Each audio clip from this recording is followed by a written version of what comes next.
Welcome to the Dojo Talk Podcast. Please remove them shoes before entry. Sam Master is here, and you still have not taken off your shoes.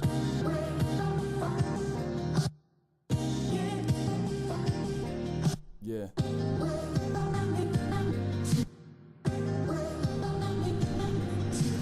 Living every day to define man's mission. Look into the sky for divine transmission. Deaf man's vision makes the blind man listen. Eyes on the prize, this is blind ambition. Thank you. Yo, welcome to another edition of the Dojo Talk Podcast. You are tuned in to episode number 65. Just wanted to do an intro for this episode real quick. We had a special episode, all thanks impossible to the big homie Stokes, who kind of coordinated this on a whim. He hit me up while I was at work, and we just kind of ran with it. We managed to scramble up this interview, and it turned out really dope, man. We interviewed current Titan FC bantamweight and flyweight champion Jose Shorty Torres. For those who don't know, Jose's been out here for a while, especially these last year or so, man. He's kind of been on a tear. He is currently, I want to say, 6-0. He has a fight coming up next month in February. Also, that'll be on Titan FC. So if you have Fight Pass, you can check that out. Titan FC is on Fight Pass. They broadcast all their cards, so if you want to check them out, you can watch the fight on there. But yeah, man, this is a really talented fighter. If you haven't gotten a chance to check him out, or if you don't know much about him, I will leave links in the description below to his highlight reel, to his website, so you can see what he's about. As far as the interview, we got a chance to really dive deep into everything, man. We pretty much covered his career from the beginning, from his wrestling days to his pretty extensive amateur career, to him now being a pro, his run in Titan FC, capturing 2 titles, defending 2 titles.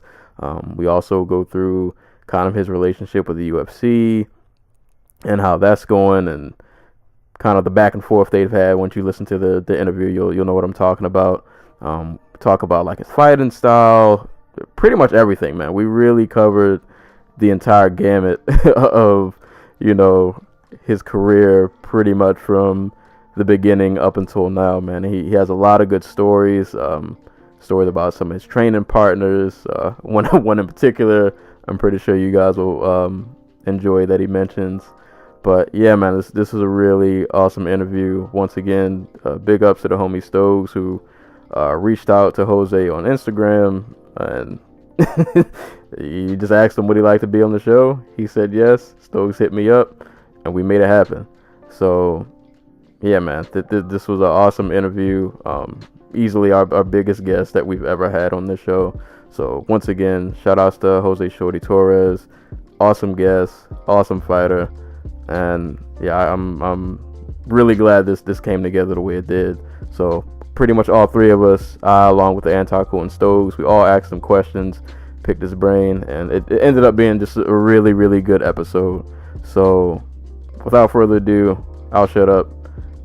You guys just listen to the episode. I'm pretty sure you'll enjoy it, and if you don't know who Jose Shorty Torres is now, you will after this episode. But yeah, man, I hope you guys enjoy, and thanks again for listening. Peace.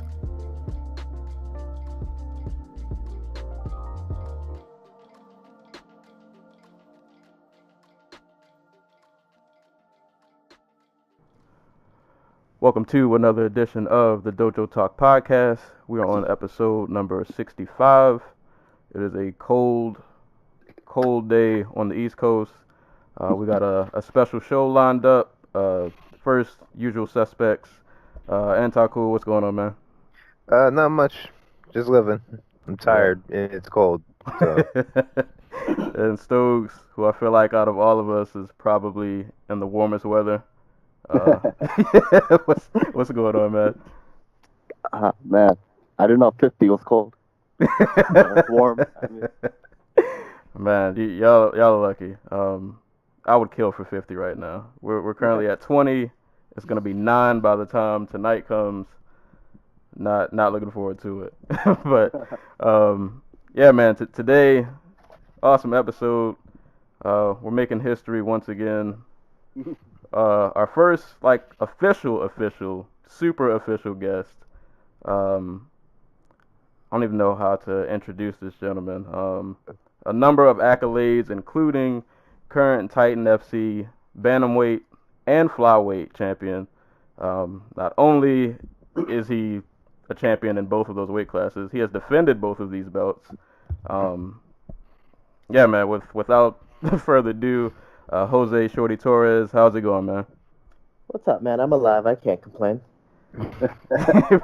we appreciate you for doing that. I was actually watching some of your fights earlier. Shout out to UFC Fight Pass. I signed up for the 7-day trial, so I actually have been using that to watch all of your Titan fights. Yeah, man. For people who don't know or haven't seen you fight, I could describe it myself, but how would you describe your fighting style? Man, I'm a little scrapper. I like to put on a show. Whether it's submission or TKO or going the distance. If you ever used to watch Manny Pacquiao back in the day, that's probably my biggest role model when it comes to fighting. He was always putting on a show, whether he was winning, losing, or whatever the case may be. He just pushed forward and kept on going, and you always wanted to see him again. So I think that's probably one of the best ways to describe my fighting style. Yeah, definitely accurate. Every time I watch you fight, I'm just kind of amazed at how you're just in people's face the entire time.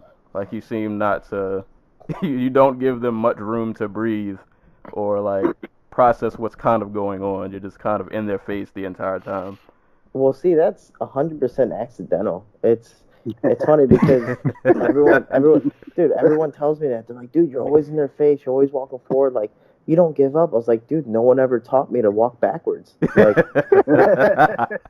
no one, like, all the fights I watch, and all the, my favorite fighters, mainly Manny Pacquiao, was very, very forward. Mainly in the beginning of his career was, hit and get hit. He was the complete opposite of Mayweather, so he was always blocking with his face. He was always dropping people. He was just pushing forward because he didn't know anything else. And that's pretty much my style. Like, even in practice now, like, I'm still trying to learn how to just move backwards because, it's a different game now. I mean, so far I guess it's working. What are you 6-0? So, it's working so far. I wanted to start off though actually talking about your amateur career because I actually didn't know this about you before. Your amateur career was very, very extensive. A lot of people I see, maybe they'll have like 4 or 5 amateur fights and then, make the jump to pro. And you've had about 20 plus amateur fights, am I correct? Yeah, 20 plus in MMA, 50 plus in kickboxing and Muay Thai, hundreds of wrestling and just, so many different things. So it builds my resume, man. It's kind of like a job application. The guy with the biggest resume is usually going to be the one that gets the job. So for me, it was, my coach told me 2 things. One, I had a full ride to school, Mackenzie University for wrestling and my academics. So he's like, well, one thing is you're going to get your degree first before you turn professional. I don't want you to worry about turning pro anytime soon. Go get your bachelor's degree first. Get your degree so just in case you get hurt or whatever the case may be, maybe you're just not that good. You have something to fall back on. And then 2, it's you don't want to be a big fish in a little pond. You want to be the big fish out of all the ponds, and that's pretty much what I decided to do. And I became a 2-time world champion amateur as well. And with those accolades, no one's ever done it before, so I felt that was the best time to turn professional. Was it hard this entire time, like, because obviously you have the talent. At that time, you probably could have went pro easily. Was it a hard time to be like, all right, I'm going to focus on school? Did you really just have an itch to fight, or were you really just like focused on, all right, I'm just going to do the school thing. I'm going to push everything else to the side so I can have this fallback? Well, I was definitely still fighting during school. And that was a big thing is that, like, I'd go to class, I'd go to wrestling practice, later on the day I'd go to MMA practice, and then go home and do whatever studies I had to do. So, I mean, I multitasked as much as possible, and it was definitely strenuous, but I didn't have to worry about, in a sense, the pro contracts, money, and all that stuff that I have to worry about now. It was just helping UFC fighters at the time when I'm an amateur, get them ready for their next UFC fights or their UFC debuts or whatever the case may be. So it was honestly a really cool learning experience, but it got me ready to help me become the person I am today. Yeah, that's really interesting. Because when I saw that, I was like, man, it's crazy that he fought for that long. But apparently, it definitely worked. It definitely. It definitely was different because I mean, like you said, you see so many guys that go 4 or 5, maybe even 10-0, and the only problem is they go 10-0 in New York, or they only go 10-0 in Florida, Chicago, where I'm from, and then they go to Missouri to make their pro debut, and well, they lose to the big fish that's in Missouri. For me, I did maybe 5 to 10 fights in Chicago, and eventually started hopping from state to state, getting different looks, doing different promotions, and eventually, I started to reach, different type of tournaments, and I was able to travel worldwide and compete, against the world pretty much, and I was able to face pretty much pro level guys at the amateur ranks, and again, it's practice makes perfect, and I wanted to be better respected as a pro, and you go 5-10-0, I think that's a great record, but everyone does it. You go 25-1. That's very unheard of, and people are going to respect you for it. Definitely. And I'll do one more question before I hand it off to a co-host and let you guys have at it. One last thing I wanted to ask: So this time, you're still pretty young. How is your family handling this? That you're in school, but you're also fighting at the same time. Oh man, they were. My parents didn't even really care about school. I think my mother was the only one that was like, yeah, good for you, get your degree. You'll be the first to graduate college. But my dad and my brother, I mean, they were always fighting growing up. My dad's biggest thing was he wanted to be a fighter. I'm just so happy he never had the opportunity to, join the gym or have the money to do so. For me, I've been in martial arts since I was 4 years old, so they've been literally grooming, me in this career for all my life. This is I'm not saying it's all I know because I do have my degree, but it's pretty much the thing that my parents made me for. That's awesome.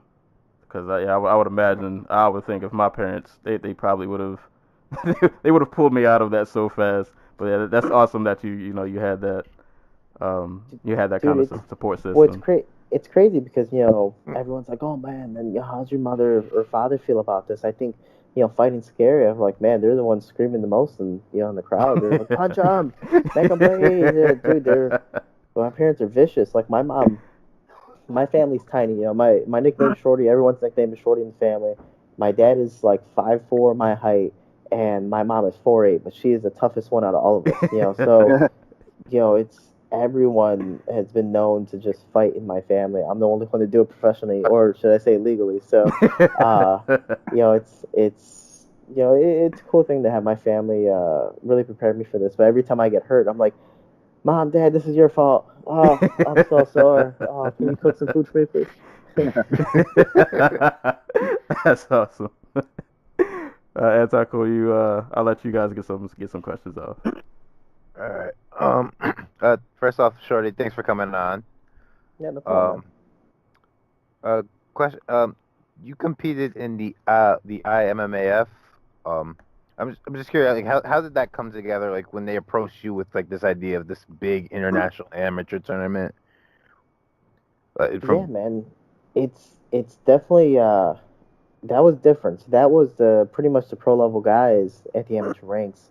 So you have to first compete at the national level, which is the UMAF, the UMMAF, United States Mixed Martial Arts Federation, and every country has their own federation, and pretty much you fight 3 times in 1 week, and if you win the tournament, you represent Team USA at the World Tournament, which at the time when I won it twice, it was held in Vegas at the UFC Expo, live on UFC Fight Pass, and it was the day before the big, the very, very big event, like DC Jones before it got canceled, Conor McGregor, Mendez, stuff like that. So it was cool, man.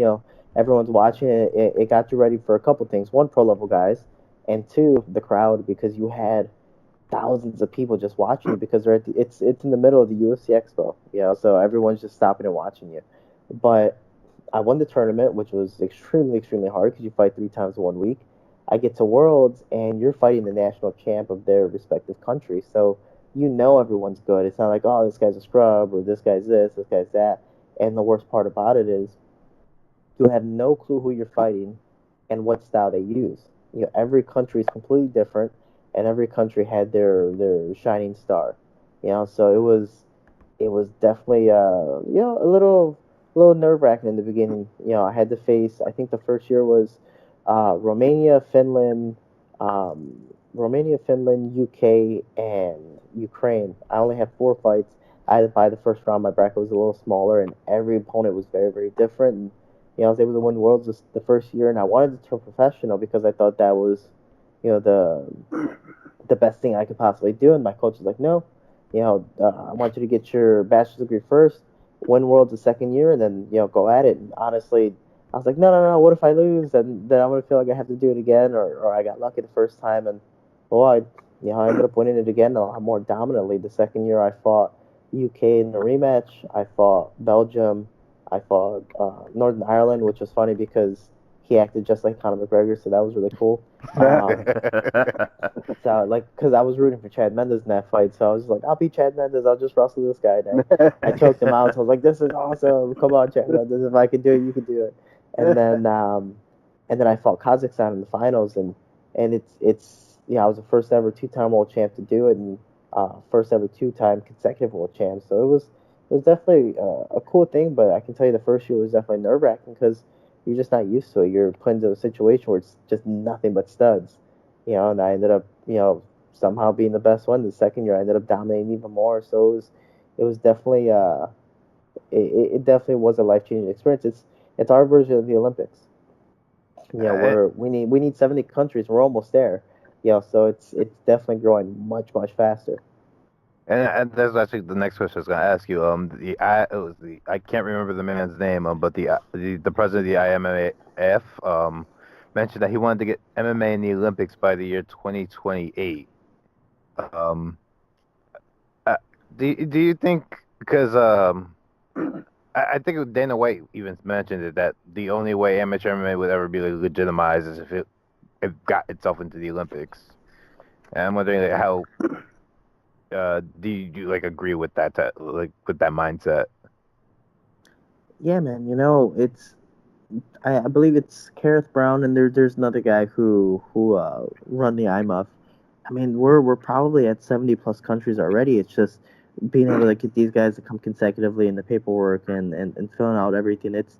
We've grown. I think the first year we're 40 countries deep or 38 around there. The second year ended up having around 50 or 60, and that's just been growing every single year where competitors are coming back from, they might have lost the very first year, and 4 years later they're still competing in the IMOF just to get a gold medal and receive the same accolades I was able to get, because people are starting to realize that I've become the forerunner of amateur MMA, where they see, oh man, if you get 20 plus fights, people are going to respect you more. If you win the gold medal more than once, you're probably going to get signed to a bigger promotion like Titan FC instead of your small city local promotion, then having to find your way up through that. So it's pretty cool, man. I think it's gonna be in the Olympics very soon. I can see it in there much much earlier. Oh, nice. You talking about how your amateur prepared you for the pros. You managed to get a title shot with Titan in your third pro fight, I want to say. Yep. And but Pedro Nobe had to fall out, and you end up fighting for the interim title. Because you having seen you fight most of your fights, you have composure way beyond the guy who's only fought pro 6 times, and I assume that comes from fighting all over the world and everything like that. And like you said, fighting in front of a crowd of thousands of people at a big UFC event. But if you were speaking as somebody who was a younger guy who wanted to get into MMA, what would your advice to them be with regard to amateur versus pro? Oh man, it's definitely a huge level change. Besides saying amateur versus pro, I've had so many amateur fights that I've seen it all, man. I've been dropped, I've broken bones, I've torn ligaments. I've gone through the worst of the worst, and I was still able to somehow win. I tried my best just to stay calm, because throughout every situation, I've always been like, well, I guess we'll see how this goes, or man, this situation sucks. All right, let's see how this is gonna finish. It just always kept on pushing and pushing and pushing, and even in practice, it's one of those things that I don't just train against, the average Joe. I mean, if you look at some of the guys I've been able to train with, I mean, I've gone to war with like John Dodson, TJ Dillashaw, BJ Penn, Cub Swanson. I mean, and the list goes on and on and on. I've been to so many gyms, it's ridiculous. I've been training with Renan Barral, you just hear from Riga, Pedro Moonhost right now, and it's the caliber of guys and the caliber of what they're really, really good at is just at another level. So I don't mind being put in really bad situations because most of the time I'm in a bad situation in practice anyways. So, it's one of those things that honestly practice makes perfect, and I swallow my ego and I swallow my pride, and accept in a sense losing and just try to go all out and see how it goes. If I'm gonna get tapped out anyways, might as well try my best and not be fearful of it. Accept it, but try my best in the long run and see where it goes compared to always saying woulda, shoulda, coulda because I didn't try whatsoever. So it's I think the biggest advice I give people, mainly as amateurs, you got to get the best practice, and you can't be afraid of training with somebody at your weight class or training with somebody that's even bigger or somebody that you might fight one day. It's all learning experience, and I always do say it's we're all after the same goal. It just so happens we're on each other's way, So I've trained with Joseph Benavidez, Tim Elliott, Brandon Moreno, Eric Shelton, so many guys in my weight class. It's ridiculous, but it's MMA is a big sport full of camaraderie. Everyone wants to help each other out. So, for me, swallow your pride, swallow your ego, and just have fun in practice and enjoy what you do because it's definitely a very, very tough sport, and there's a reason why so many other people can't do it. All right, I'm pass off the Stokes. Thank you so much. No problem, man. Hey, Shorty. What's that? Do you prefer fighting at 125 or 135? Oh yeah, it's definitely 50-50. 125 is definitely the weight class I should be at, and that's where my next fight is going to be at. And that's where hopefully I make my UFC debut at. But 135, the weight cut's so much easier. So beautiful. It's so beautiful. But I can tell you this: my last two fights at 35, I've had 4 of them total out of my 6 pro fights, and I finished 2 of them, but they've been through submission. My 225 fights, I finished by KO. The other 2, man, I'm just punching these guys, and even though I'm hitting them with the same, velocities I hit these flyweights, they just kind of smile at me and still walk forward. Like I might be able to drop them or daze them, but I just can't finish them. So Yeah. it's definitely a game changer. So flyweight's definitely where I want to be. How much do you weigh around usually? Just walking around? Depends how fat I want to be. 155 is usually my fattest. I know if I hit 160, I'm definitely messing up in my life. But 155 is usually where I'm just kind of like, all right, let me enjoy this week. Let me enjoy life and see where it goes. But I try to stay between 150, 145, and then from there, start my camp from there and just start moving down. Gotcha. Oh, what was it like to win your first title? Like, what was that feeling inside the cage at that moment? It was cool, man. It was actually a lot of emotion that week because for a lot of people who don't know, I do have a very crazy family, good and bad. But my brother was actually stabbed 3 times before I left for training camp to get ready for that fight. So I didn't even get to say goodbye to my brother when I said goodbye to him. He was sedated still, or in a coma, whatever the case may be, after surgery. So I never verbally, to him was able to say goodbye. So I ended up leaving for my training camp, and I was training. Eventually, my brother called me a month later, after waking up and have a good conversation, stuff like that. He's motivating me and just pushing me forward. And I get to Florida, and the doctors clear him to take a flight to Florida. He's like the whole time during rehab, he's like, I just want to see my brother's fight. So, and he's in my corner every fight. So he ended up flying out to Florida, and man, he looked like he was cutting weight too, just because of all the surgeries. He was stabbed 3 times, sutures in his stomach, all this stuff. So he looked like he was 3 inches shorter. He was, I think he started at like 180 pounds, but he ended up weighing like 130, because he lost so much weight and so much blood. So when I saw him 2 months later, the week of my fight, I was like, oh my God. And he's still trying to, run next to me on the treadmill when I'm trying to cut weight, So he was definitely a motivating factor for that fight. And when I won the belt, it wasn't me winning the belt. I just see it as another fight. It was honestly just winning the belt for him, and he still does know that that's technically his belt. I just hold it and carry it with me everywhere I go. But even though he definitely asked for it, I'm like, nope, sorry.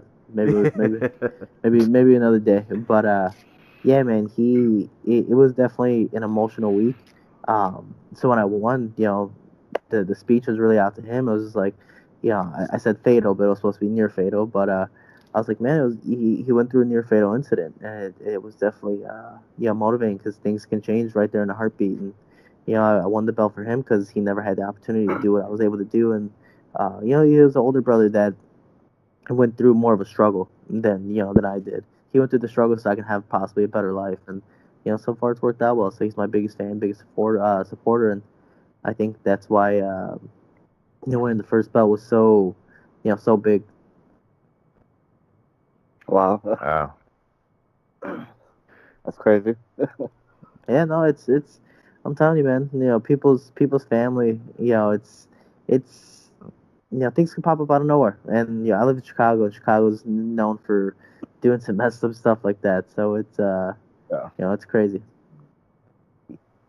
So you go through that though, and you get the first belt. hmm What makes you go, okay, I have the 125. Now it's time to go up. Well, I won the first belt, and then Lex McMahon, which is the COO and matchmaker of Titan FC, he goes, "No, Shorty, you're 3-0. We want to get you proper fights. We know you're the champion, but we're gonna get you proper fights that you can take that are not too ahead of your game right now. And we'll see where if you keep the belt or not." And I go, "No, I want Pedro Nobre. I want the next guy in line. I feel a champion should do that." And Pedro Nobre at the time was 18-2-2, and he's never been knocked out before. He went the distance with Tim Elliott, and that's just the fight I wanted. And eventually, Lex McMahon's like, "Fine, Shorty, I'm trying to keep you safe, but sure, if that's the fight you want, it's the fight you want." And I called out Pedro Nobre, and I ended up knocking him out in 86 seconds. So when I knocked him out in 86 seconds, I thought that was going to be my UFC contract. And the UFC calls and they go, "You did really, really great, but you did it too fast, so we want to see you do it again." I'm like, "What? Dude, this is like, what? This is exactly Shenanigans. what you want. Like this is exactly what you want in the flyweight division. I'm coming up knocking out people, and that's you tell me to do it again. Oh, yeah, sure, okay, cool. It's like your parents telling you to clean your room. They come in, your room's clean, and they just throw everything back on the floor. And it's like, do it again. It's like, man, somebody just like who'd I piss off, So I That's was like, man, crazy. I need something bigger. I need something. If I keep on defending my flyweight division, then I'm defending it against the number 2 guy, the number 3 guy, the number 4, and it's I don't get excited for stuff like that. I want to face top competition. If I want to face number 3, number 4, number 5, then it's gonna be top level guys in UFC. So I ended up was like, let me bump up and fight the 35-pound champion. Farkad Sharipov won the belt out of a tournament. I thought it was, a great fight because he was small. He was a smaller bantamweight, and I took the fight, and I ended up, breaking my hand in the first round, tearing my MCL in the first round. And I got dropped. I got dropped in the first round, and I got stuck in a very, very tight guillotine. But I was able to push through for 4 more rounds, dominate the fight, and win my second belt. And the second belt was definitely a huge game changer. And sadly, because I was so injured, I got called so many times by the UFC for last minute stuff, the Contender Series. I just couldn't take it. I was still so beat up, and I still had months to recover, and even months for a training camp. So, I had a lot of stuff, and which really, really sucks. 6 months of rehab, and came back, was like, what, I guess I have to prove myself again and deserve my place in the UFC. Let me defend my bantamweight championship because I believe it's a tougher opponent and more reputable if I do so. And if people saw my last fight, Gleason to Jesus, which ironically I'm training with right now, he's much bigger than me, and I was able to keep the fight close and choke him out in the 4th round and show that I'm not just a champion but a dominant one at that. And from there, the UFC's been calling.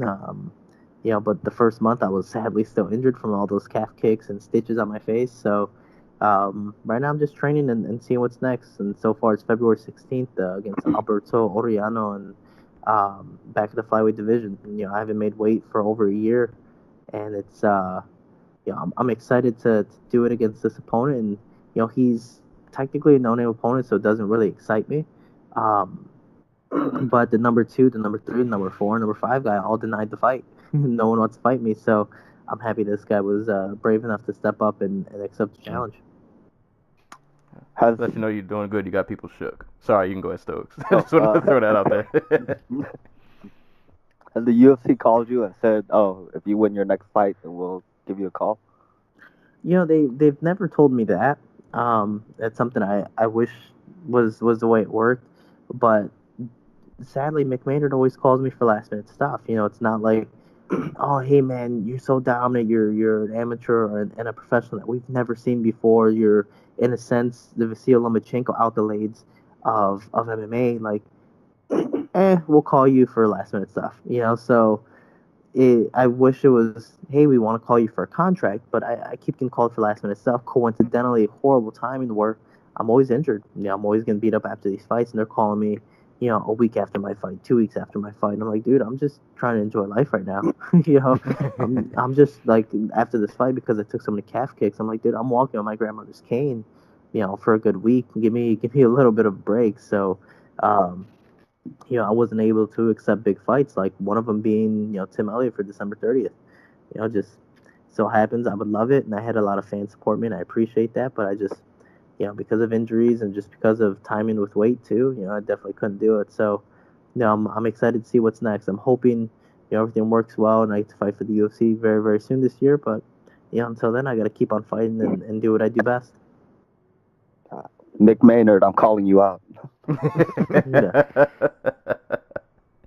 Yeah, that's kind of crazy. Like, you've been on the streak. You would think. I almost feel like they're. I don't want to throw anybody under the bus. Like, I almost feel like they're trying to, like, test you somehow. I don't know. Like, I'm trying to see things from their point of view, but it's not really making sense. Like, I don't know. They're trying to just put you in a tough spot to see if, like, all right, will he answer the call? He's in a tough spot. Let's see how much. I don't know. I don't get it. No, you're telling me, UFC does what they want to do, and mainly if they need a last minute, replacement, they're gonna call you, because they need you, but they never want you, So it's definitely I feel like the girl trying to impress the guy. It's like, what else do I have to do? It's like, I've done everything for you, So. Oh man, yeah, that's a weird predicament to be in.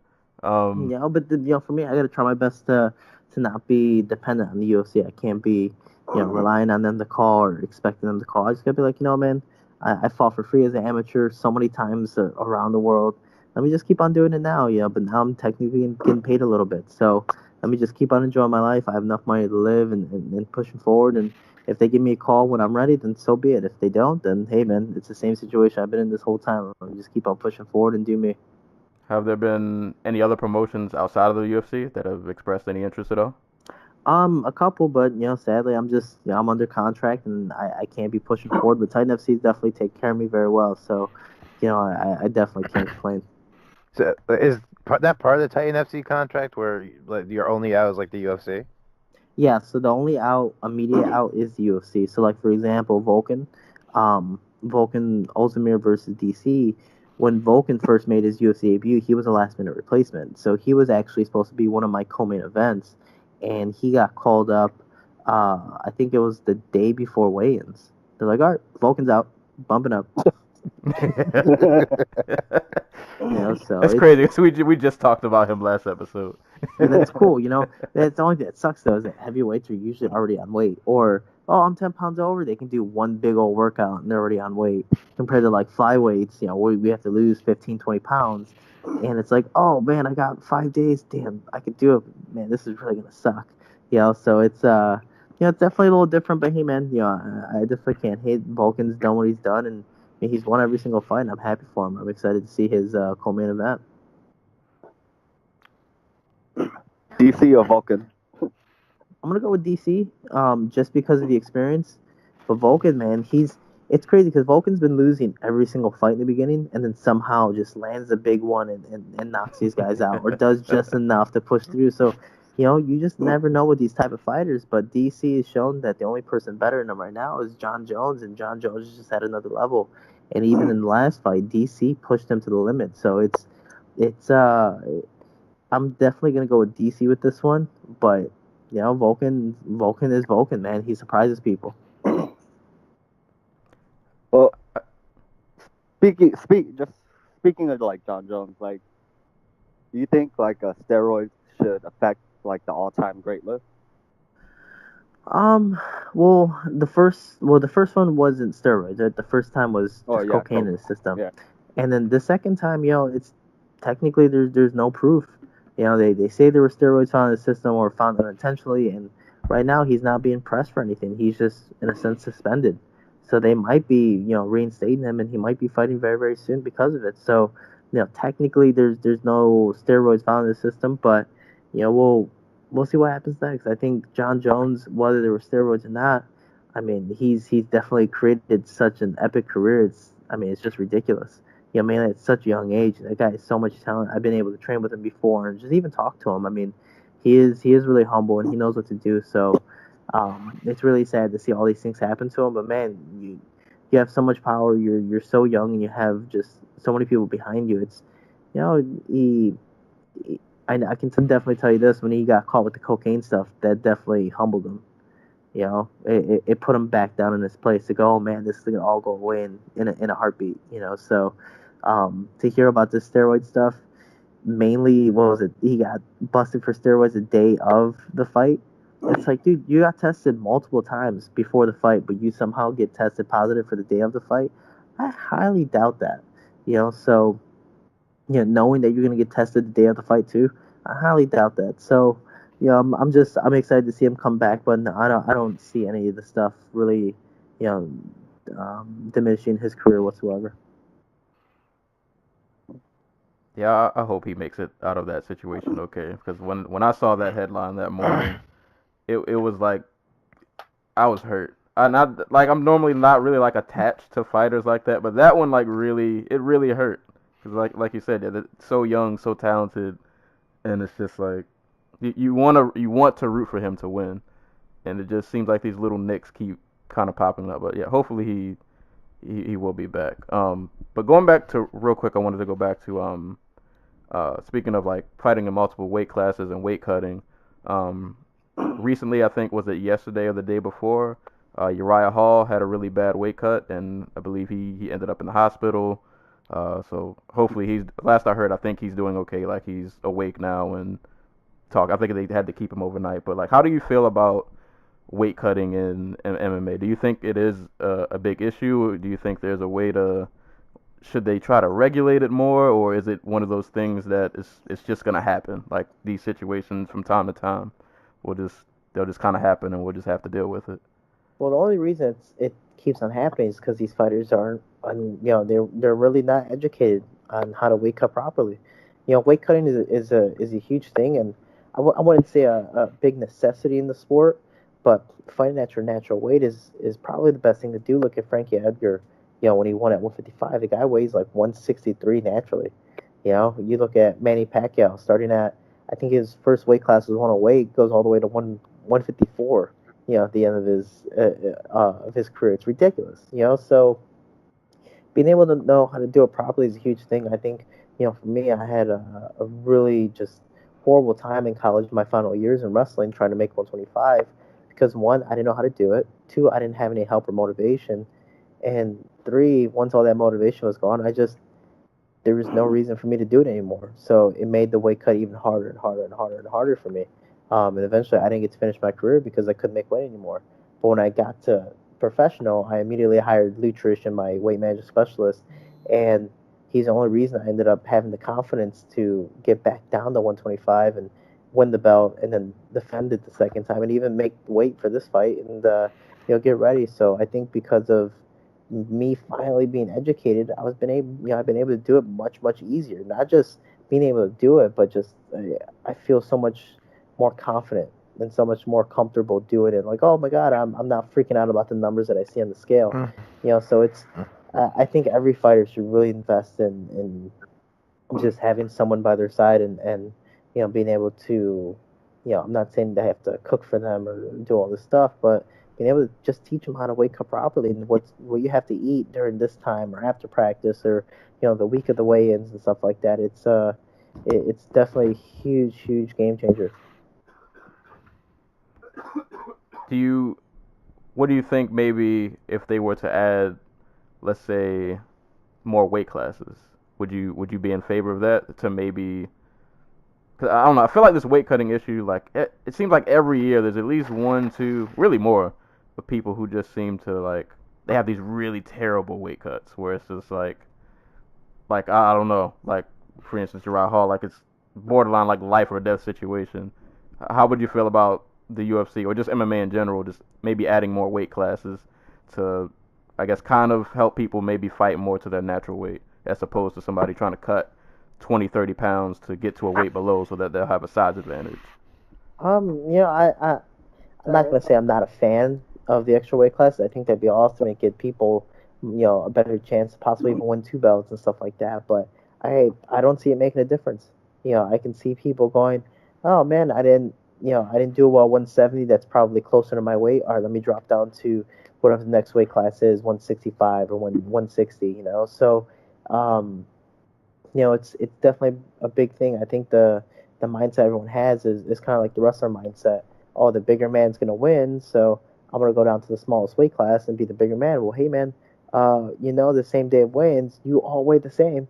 So technically you're not the bigger man. You might be taller, you might be a little stronger, but it doesn't matter. It's the technique. So and I've been able to show that bumped up to 35. That's a weight class I definitely shouldn't be at. And both my opponents have been much bigger than me, but I've been able to dominate both fights because of it. It's honestly just the technique and being able to know how to lose the weight properly. Even at 35, it's I wouldn't even say it's a struggle, but if I did it just last minute and whatever, yeah, I could do it, but I'm not going to look the same. I'm not going to feel the same the day of the fight. It's being able to how to make yourself as healthy as possible so you compete, at the best of your ability. And then it's the biggest reason why I hired nutrition, and that's something I tell everybody, even in high school and wrestling. I see so many people like, oh, I want to wrestle. We had a kid come up to me. He goes, I want to wrestle 113. Shorty, teach you how to cut weight. I go, okay, how much do you weigh naturally? He goes, I weigh 125. I go, dude, you're tiny. No, Russell. He said the next weight class was 120. I go, you're a growing boy and you're 15 years old. Russell 120.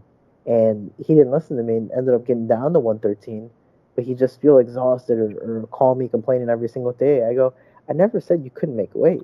I think you can, but you're not going to feel the best. And when you start cutting all that weight and stop eating, stop drinking, mainly in high school, when you definitely don't know how to do it, you got these kids running around in garbage bags or hanging out in saunas or spinning or overtraining themselves. It's you lose motivation. I definitely did that in college, and I just didn't want to do it anymore. How about you enjoy the sport the way you're supposed to and just wrestle at 120? So what? You're gonna lose. You're gonna lose at 113 anyways. Might as well lose at a weight class where you're trying your best, and you can say you lost your best compared to losing at your worst. And always saying woulda, shoulda, coulda. So, it's honestly a learning experience. I've been through it all when it comes to weight cutting. It sucks every single way. I mean, spitting, laxatives. I've done everything illegal when it comes to NCAA trying to make weight. I've done everything to where it's extremely unhealthy. I'm surprised my body even still does what it wants to do now. But it's people have to educate themselves, and that's something I wish in high school there would at least be one nutritionist hired or somebody to just teach these kids, because all they do is you think about this. It's like, how do you learn something? Well, you look at the next guy, you look at the older person, you look at the next generation that's been doing it. It's like, all right, let me look at the varsity. Oh man, they're running in garbage bags. Well, I guess that's how you're supposed to cut weight. What am I supposed to eat? Oh, I'm not supposed to eat anything? Oh, okay, I guess I'm not supposed to eat anything to make weight. So you just naturally look at that compared to somebody actually teaching you how to do it. And, just there's people don't either want to spend the money or they just feel like it's not a necessity. Well, let them struggle, and their career's only going to get so far. Yeah, I remember seeing people in high school run around in garbage bags. This was way before I got into MMA, and I just used to look out the window like I have no idea what you guys are doing. Back in It's ridiculous. Well, it's crazy because like I wrote so many papers. My major was leadership and sports exercise science in college, and or a long version of saying kinesiology. But um, uh, I wrote a lot of papers on weight cutting, and the reason why they changed the rules in high school is because three kids died in the same year. In their first year in college, they died there in 1997. They just were working out by themselves. Like Uriah Hall was doing the hot tub by himself, stood up, passed out, and just slashed his head on the floor. It's the same thing with all these kids that died, and even the one FC guy that died. Doing stuff by yourself, overtraining yourself. These people are having heart attacks or heat strokes at the age of 19, 18, 19, and they're dying of something that should be happening when they're in their 70s, 80s, 90s. So it's crazy to see what these young athletes put themselves to do because they're just not educated enough. I think that's the biggest thing. It's kind of like going into a fight. If you don't know how to fight and you go into a fight with somebody who does, more than likely it's not going to work out well. It's the same thing with a weight cut. If you join the weight cut or start it not knowing how to do it, it's probably not going to work out the best. Can you achieve the goal? Yeah, I'm not saying you can, but it's definitely going to suck. Go ahead, Gab. You had a question. Oh no. Well, I guess going back to just like your career and your multiple calls for the multiple calls they gave you for the UFC. If you got to pick your own opponent for your debut, who would you be facing? Because I know you mentioned Tim Elliott versus Justin Scoggins. You wanted the winner of that, but that fight ended up falling through. Yeah, man. It's so actually. Funny thing was earlier in the year I got called to fight Scoggins, and then I couldn't take it because I was still injured. And at the end of the year they called me to fight Tim Elliott because Scoggins pulled out. And I was like, oh man, I still can't take it. I love both those fights because they're both veterans, they're both scrappy guys, and they both put on a show. So I think that'd be awesome. But I just couldn't take it. For me, I don't know, man. It's man, I've had people even guess who I'm gonna have as my first opponent. One podcast said I'm gonna fight Ryan Benoit. Other podcasts said they would love to see me fight Tim Elliott just because, Tim Elliott was the Titan FC champ. I was the interim champ. He won the tournament. I became the undisputed. I'd like to, I'd personally like to see who would have been the official undisputed champ, if he was still around. So I definitely would love for that to happen. But Tim Elliott is a definitely very, very big flyweight, very strong. I've trained with him before, so we definitely know each other's stuff. I would love that to be maybe my second or third fight. And have it be properly promoted. But for me, I don't care who honestly it is. It could be all the way at the bottom. It could be the newbie. It could be a guy in the middle, or it could be the best guy in the world. So I really don't care. I'm just excited to make my debut and put on a show. Okay. Speaking of promotion, and I don't want to get you in trouble before you have both feet through the door. Last year was a really I guess odd year when it comes to promotion. You have Dana White basically publicly saying the flyweight they've been considering dropping the flyweight division for the past 3 years. I guess since they realized Joseph Benavidez wasn't going to be champion. And trying to hang that over Demetrius Johnson's head to accept the TJ Dillashaw fight. And I'm just curious, does that give you any pause, like moving forward? Yeah, I can definitely tell you it sucked to hear, but I knew it was more of a bullying than anything. They're trying to bully, Demetrius Johnson to fight TJ, which I understand why they want him to fight it. I think that's a great fight, and I'd love to see it happen. I've trained with TJ, I've helped him for his fights, and I know what he can do. So I'd love to see him fight Demetrius Johnson to see just who's better. But bullying him and saying all that stuff, it doesn't make us flyweights feel better. Mainly for me. I'm a big prospect coming up. I'm hoping for a big payday, and makes me think that they're not going to pay the flyweights properly because they just don't think we're exciting. So it's a huge downer. I mean, you look at Sergio Pettis and Brandon Moreno when they fought in Mexico and headlined that they were the first ever main event for flyweights besides Demetrius Johnson. I mean, if you look at the paperwork of co-main events and main events for flyweights, it's pretty much just been Demetrius Johnson. So, and it's not that he's not an exciting fighter. It's just kind of like Anderson Silva back in the day. He was such a dominating fighter at his weight class that after he beat everyone, they're like, all right, you know what? We want you to bump up. Like, we want you to bump up to fight better guys because there's no one at your weight class to beat. Because you already beat everybody. It's the same thing with DJ. The flyweight division is very good. It's just, well, he's dominated so well against all of them. He's make them all look silly. So he needs new competition, hopefully being me. And yeah, cough putting that in there, but it really is. It sucks to hear, because I put a lot of work into the flyweight division. I know a lot of people do it. I'm so happy to be a very small guy, and I believe that's the right division for me. If they would cut it, I'd have to look for something else, get something better. But until then, my goal right now is UFC, and hopefully get the flyweight division, under my, around my waist. How are you gonna beat Mighty Mouse in 2021?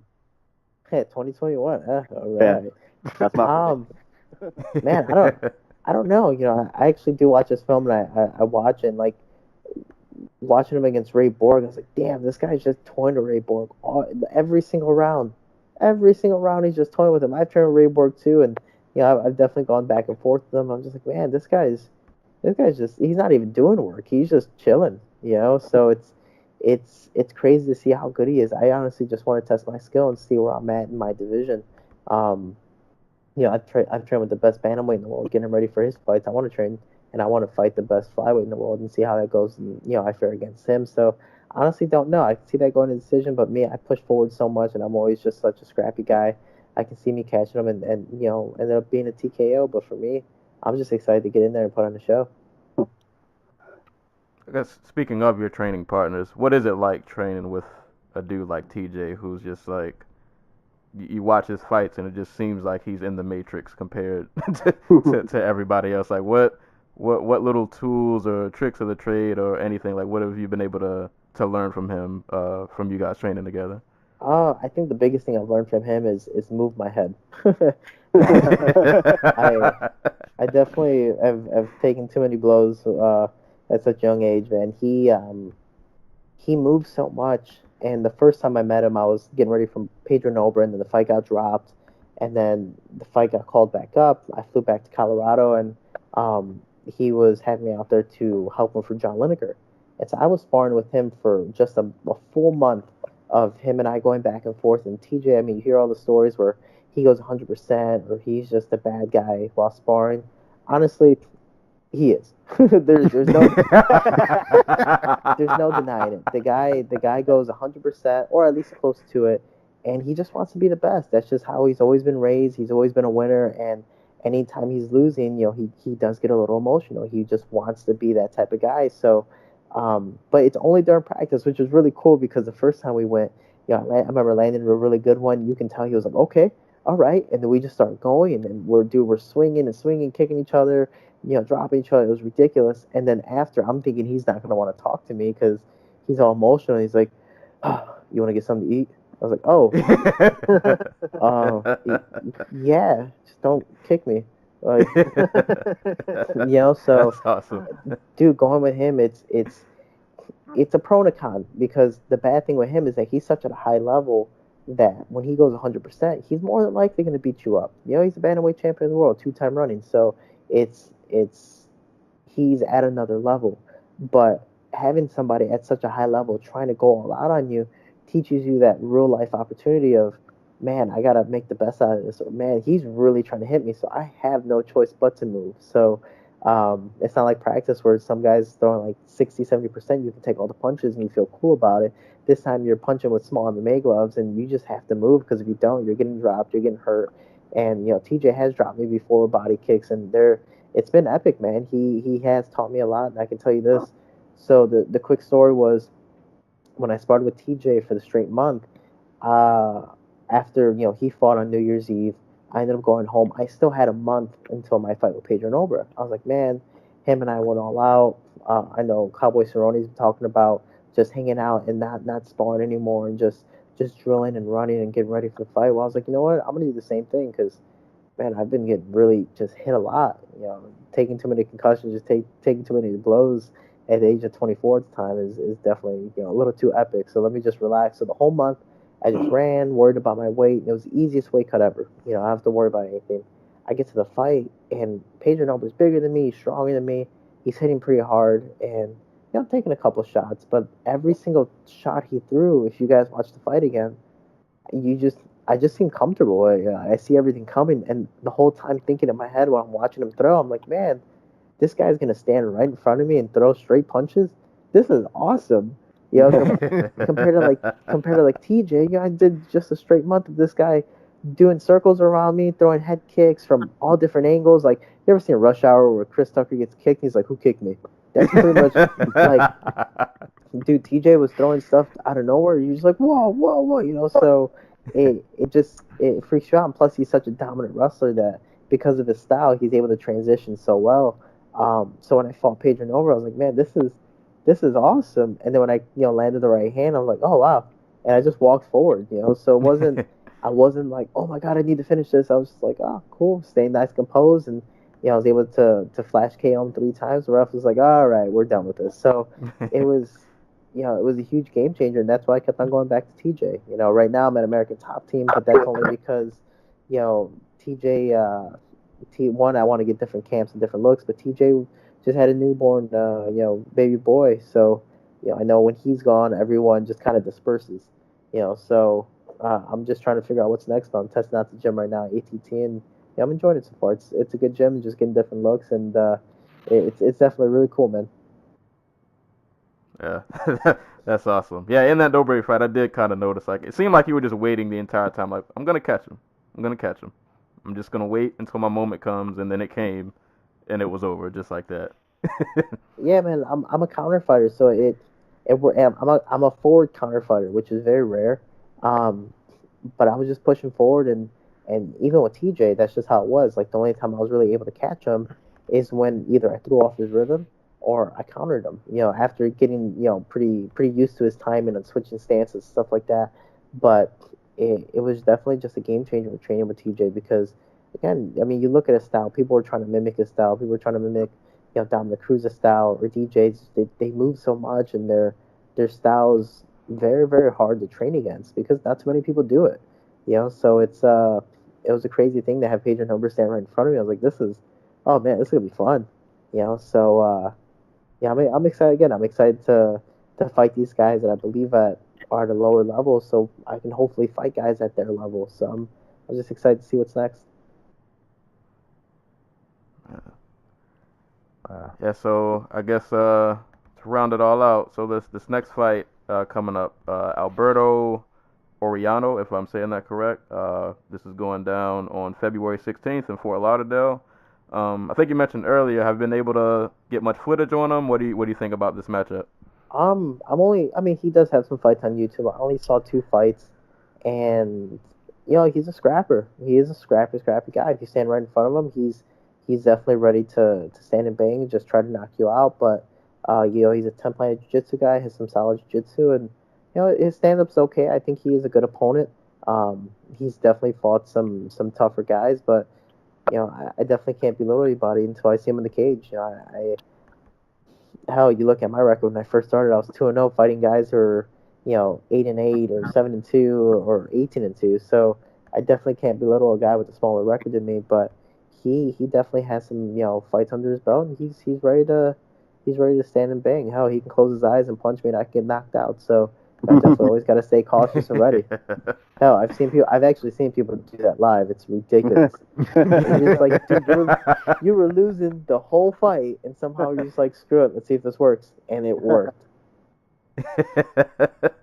Hey man, the comeback is always you're always one hit away. We talked about that the last show with that Darren Elkins and what's the other guy? The Mirsad Bekti fight, where like he's getting throttled the entire fight, and in one moment he just managed to turn it around. And it can definitely happen. MMA is such an epic sport. That's why I want to join bowling. I can get less hurt that way.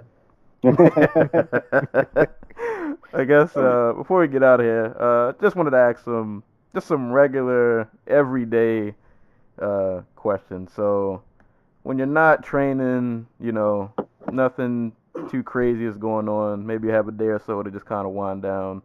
What are you doing in your spare time when you Oh can just kind man, of sit down and just kind of chill? I hate these questions. You know why I hate these questions? Because now I know, like, I've started to become an adult, you know? Because, like, when you're a kid and people start asking you, like, oh, what do you do? I was like, man, I play video games. I go outside. I do this. I do that. I look at myself now while I'm still laying in bed talking to you guys. I'm just like, man, I don't do anything with my life. Like, that's all I do. I seriously, all I do is I train, and, like, today's technically my day off. What am I doing today? I'm getting some groceries. I'm getting some medicine because I'm a little ill, and I'm doing podcasts. That's all I do. So everything I'm doing is pretty much taking care of myself or doing work related stuff that doesn't involve training in a sense. So I've been doing this since I was 4 years old. So that's pretty much all I do. Even when I was in college, like everyone's like, "Oh, Shorty, come party with us. Come do this." I'm like, "Oh man, I gotta go cut weight. I gotta." Sorry, I'm gonna. While everyone's dressed up, I'm dressed up in my sauna suit. And I was like, "Oh no, this is." No, I gotta do this over here. I'm sorry, guys. Yeah, so, dude, this is all I've done. So when people ask me that question, it makes me feel like 100% an adult. I was like, damn, my life sucks, but that's all I do, man. It's everything fighting related. If I'm watching movies or if I'm watching YouTube videos, coincidentally, it's on boxing or it's on MMA or just fighting. It's something that again I've been raised to do. That's all my dad wanted me to watch when I was younger. Is we'd be just scrolling through the channels on TV, and out of nowhere, like Mexican boxing would be on, or something on ESPN would be on, or old fights, and it's just like, oh, watch this. And my dad would just kind of like coach me through the fight and just narrate the fight in a sense. So it was yeah, that's pretty much all I do, man. Is anything work related, which is all fighting.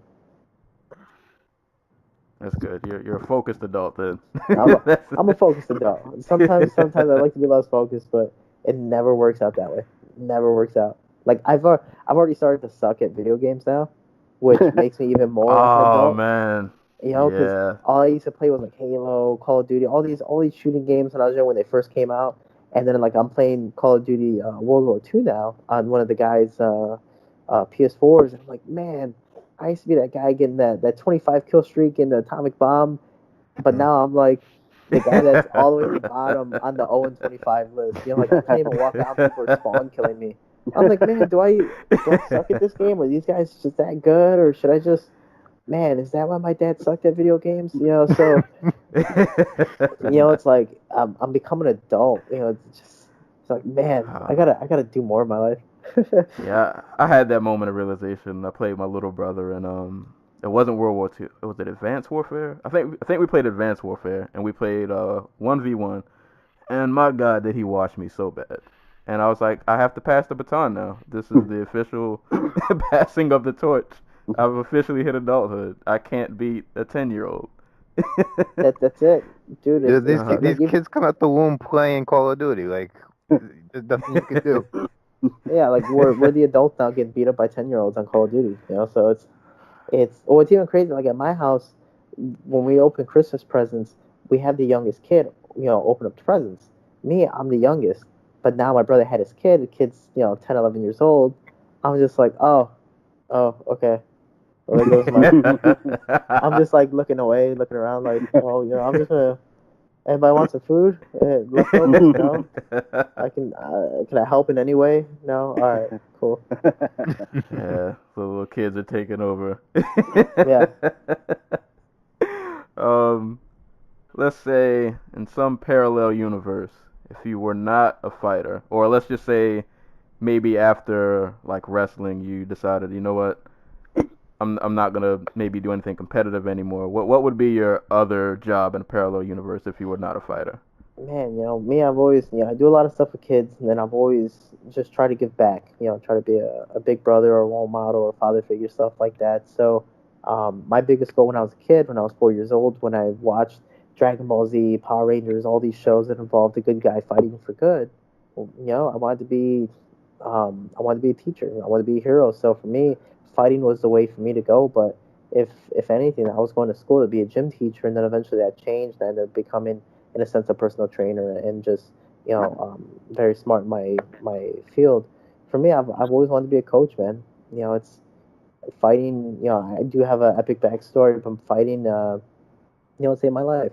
It definitely took me out of gangs, drugs, and all the stuff that I was slowly veering into that my family was all into when I was younger too. So, they took me out of the bad crowd and kind of gave me the discipline. If I didn't join my gym combat Dale, Master Bob Shermer, I more than likely wouldn't have finished high school. I definitely wouldn't even applied for college, and I wouldn't have gotten all the academics and accolades in wrestling and martial arts that I've gotten. So, if that gym can change my life, I can just imagine me opening up my own gym and trying to, help as many people back as possible.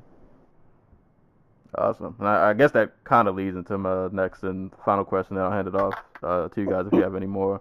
So after, your fighting career is over, you've been champ, you've beaten everybody in the world 3 times over, and you decide, I'm going to hang the gloves up. What would you plan to do after your fighting career is over? Nah, man, I'm doing an Apollo Creed. I'm dying in the ring. That's it. It's all in or nothing. That's it. I love it. No, man. I don't know. For me, I definitely do want to open up my own gym. I actually do sponsor some athletes right now. Actually, on my website, teamshorty.com, 20% of all of my earnings go to the kids in my gym so they can travel compete because, I had to hustle a lot when I was younger just to be able to do all these tournaments I was able to do and travel the world and train. So, I want to be able to give these guys that are less fortunate or definitely don't want to do like the bad stuff to hustle, to make it out. So for me, I try to get back in any way possible. For me, I just I want to be able to sponsor athletes later in my career and be that role model where people look at my career and go, man, Shorty did this, Shorty did that. Damn, he broke his hand or he tore his knee during a fight, or he did both during the fight. Man, this guy just kept on going. Well, I have no excuse to stop. Or he went through this as a child. Well, that I can do it too. So, I just want to be an inspiring force somehow. So I'm trying to make the best out of my career.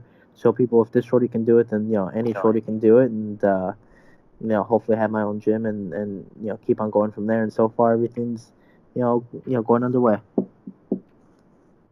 Awesome. Awesome answer. Or you guys I can got die in any? the ring. Or I can die in the ring. Either or. We'll hope it doesn't have to come to that. But if you go out on the shield, you go out on the shield.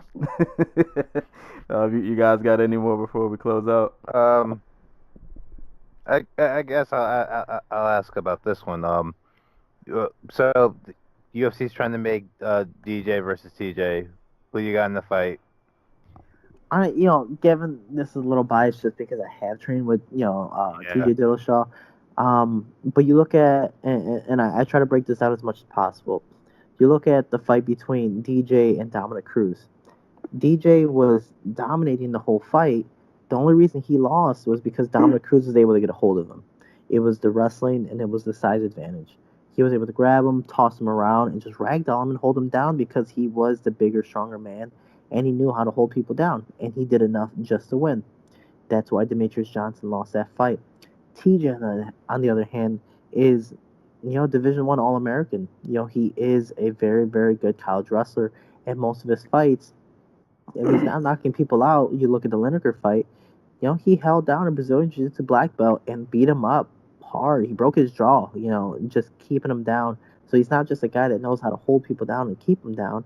He knows how to beat you up during it. And I think TJ Dillashaw is better, at least in the ground, than Dominic Cruz. And I'd like to see the same thing against Demetrius Johnson.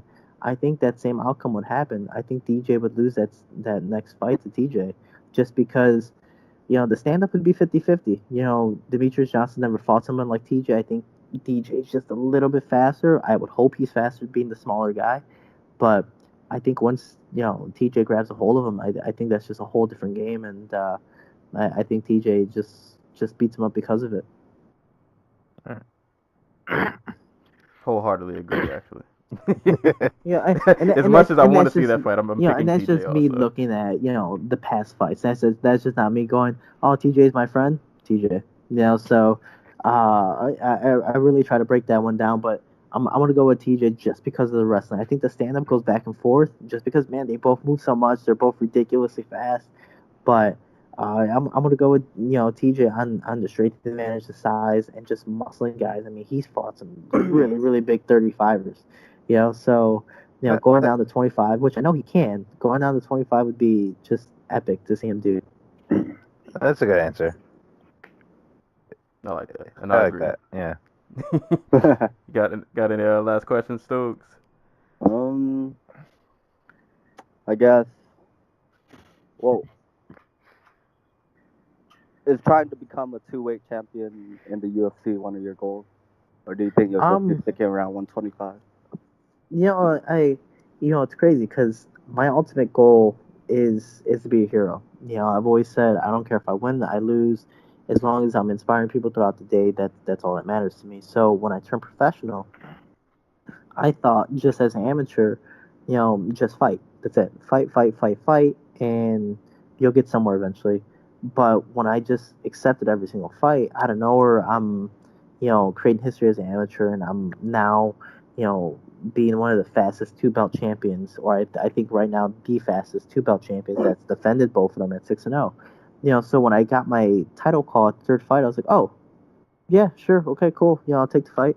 I thought this was just kind of like a regular thing, And when I just kept on winning and winning, all these people started saying, "Man, you got all these accolades, just doing this." I was like, "Oh, I was just doing another day at work. I was just here doing what I was told to do." So I never expected as a pro to be like, "Oh, well, I'm gonna win 2 belts, or I'm gonna be the flyweight champion." I was just like, "Man, maybe it'll take me 5, 6 fights to get a title shot, and we'll see where it goes from there. If I lose, I lose. If I win, I win. So it's crazy to see how much time has passed. For me as an amateur just starting out, because I look back at the film and God, that was horrible. But oh man, it's so horrible. Actually, some guy showed me like drilling a combination like 5 years ago, and I was just like, oh my God. Oh. And I show the kids in my gym because they tell me like, Shorty, but you were just naturally a prodigy. I was like, oh no, God no, dude, look, watch this. Like, you're better than me right now. So I never expected any of this. It was just I worked hard, and I kept my head straight up, and I kept on pushing forward. And it just so happened that all these opportunities kept on being given to me, and I never shied away from the opportunities. I kept taking them, and I'm the champ in a sense of Titan FC, and hopefully in the UFC, if the opportunity comes to where I'm able to win both belts, nevertheless just one, I think that's awesome. Whether it's the first year, second year, third year, I'm just doing my job and fighting and putting on an entertaining show. It just so happens that all these belts are being put in front of me. Awesome. And you're gonna take the belt from Mighty Mouse and TJ. And I'm taking it out. That's it. That's the overall moral story. I'm taking both belts. Taking both belts. Awesome. I'm doing boxing. Never coming back. That's it. Oh man, that's great. Versus Torres. Make it happen. That's it. Right. That's it. I'm gonna lose. All right. I'll do one round. I'm still getting paid though, right? So that's it. I lost. Right. I lost. No mas. You beat me. No maschenko. That's it. And I'm done. I got paid $100 million. I'm just gonna talk smack from the sideline for a good while. Yeah. Sounds perfect. Oh man. That was a great final answer. I guess to close out, normally before we close out the podcast, we always do parting shots and shout outs. So if you anything you want to mention, anybody you want to shout out or recognize, we'll just go around and give our last little shout outs before we close. I'll just kick it off. I'm trying to get the page to load for my shout out, and because I want to get this lady's name right. I know you watched the fight last night, Gav. Loma, the Invicta fight, the top fight. Loma Lookboomi? Yeah. I think Loma Lumbumi. I think that's how you say it. I'll give a parting shout outs to her. I was not familiar with her before. She fought on the Invicta card last night. She had something like 300 Thai fights. Yeah. Before So I'm surprised they didn't bring this up during the card, but she's literally the best female Muay Thai fighter in Thailand. So I'm not sure why they didn't bring it up during the card, but she's legitimately one of the best strikers on the planet. Yeah, she she put on a very strong like clinch clinic on I can't remember the person that she fought. But Melissa Wang. yeah, she really just just like godly just clinch strength. Like she tossed Melissa around like she was a little kid. It was really crazy to watch. So yeah, shout outs to her. I'm pretty sure Invicta will be bringing her back. And I guess really shout outs to Invicta in general. Like that was the first Invicta card I've been able to sit down and watch for a while now that I have Fight Pass at least for 7 days. I'll see how I feel about paying $9.90 a month, $9.99 a month in a couple days. But for now, it was a really good event. So shout outs to Invicta, always from what I see putting on great cards, and that was a pretty awesome card. And I guess last shout out, I did see that Pat Haley retired. I think Yes. he had a fight in ACB that he lost by TKO, and he retired after that was over. So best wishes to him and future endeavors. And last to our guest, Jose Shorty Torres. This caught me up while I was at work. He was like, "Hey, I'm at my desk." Coming on, man. This was awesome. Yeah, no problem, man. And if you guys got any last shout outs, you can. That's Really, just shout out to our guest, the future UFC 125 at 135 champion. We're taking them all. Yeah, just thanks again. That's all I gotta say. Shout out to Carissa Shields. Defended her IBF and WBC title on Friday, I want to say. Yeah, on the Showtime main event. Beat the crap out of Torres Nelson, who's actually a solid fighter. So, it's a big win for her. And shout out to Curtis Melender, who also fought. Oh, that head kick. Yeah, who absolutely demolished was Nick Barnes in the main event of LFA 30 on Friday. Nice head kick. I think it was the second one in a row. Mm-hmm. Yeah. So Bellator should never let him go. Ever since they let him go, he's just been head kicking people into oblivion. So hey, he might get the UFC call, hopefully. And thanks again, Jose Shorty Torres, for coming on the show. Man, I've never been thanked so much. I feel special. Dude, you're our very first official guest. Right. Yeah. So when you make it to the UFC and you take both belts, we can be like, yeah, we were cool with that guy before you guys knew. We called it. Right, we called it. You're gonna call me up like that? Who are these guys? I've never.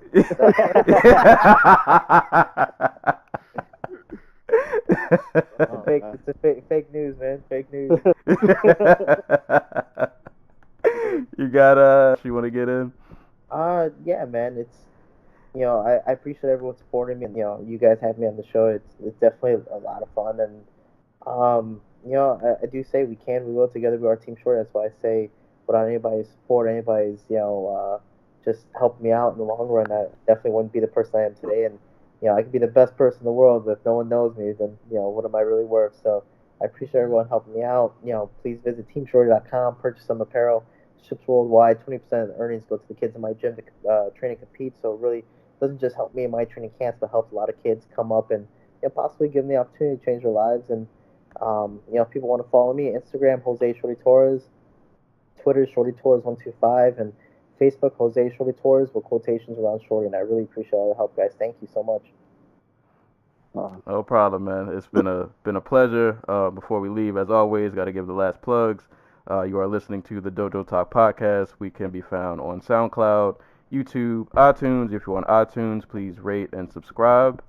We are also on Google Play. If you have emails, questions, concerns, if you're mad at something we said and you want to cuss me out in the inbox, Dojotalkpodcast at yahoo.com. You can send your questions to.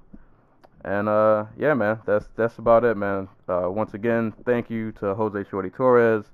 Best of luck in your upcoming fight next month. If you guys want to watch it, Fight Pass, you can do a free 7-day trial, so you can sign up to watch the fight.